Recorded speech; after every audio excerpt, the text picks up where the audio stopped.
Dobrodošli u najnoviji video na kanalu Kruna VD. Ako vam se dopadne kao i prethodni, lajkujte ga i zapratite moj kanal ako želite da mi pružite podršku. Hvala vam na poverenju.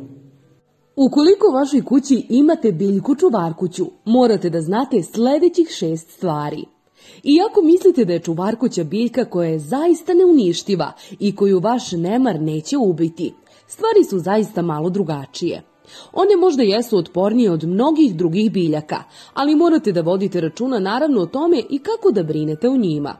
A ovih 6 stvari morate da znate ukoliko hoćete da vam ova biljka što duže traje.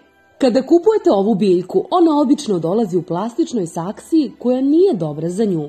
Ukoliko je još ta saksija mala, ona će ubrzo početi da umire.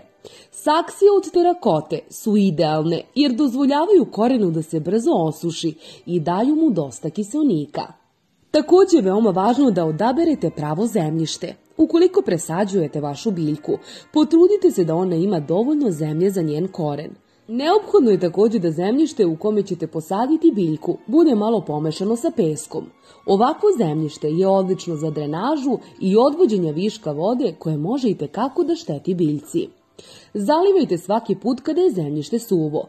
Najbolje je da zalivate vašu čuvarkuću do onog momenta kada voda počne da curi u podmetač. Tada ćete znati da je dosta. Zalijte takođe na isti način biljku kada je zemljište potpuno suvo, ali naravno nemojte ni preterivati. Nabavite takođe i neku kanticu za zalivanje. Neke biljke zaista ne vole da ih prskate vodom uz pomoću spreja, ali čuvarkuća zaista nije jedna od njih. Njima je potrebna voda oko njihovog korena, pa izbegavajte da je posipate preko lišća. I takođe, neka ima dovoljno sunca. Većina ovih biljaka dolazi iz pustinje, pa su zaista navikle da imaju dosta sunca. Odlično je jako sunce, ali pogodovaće im takođe i ono umereno. Samo ih nemojte nikada držati u mraku. Pazite na neke znakove da nešto nije u redu. Ukoliko primetite neko opalo lišće na dnu, nemojte da paničite, ali ukoliko listovi opadaju svaki put kada dodirnete biljku, to već može zaista da bude problem.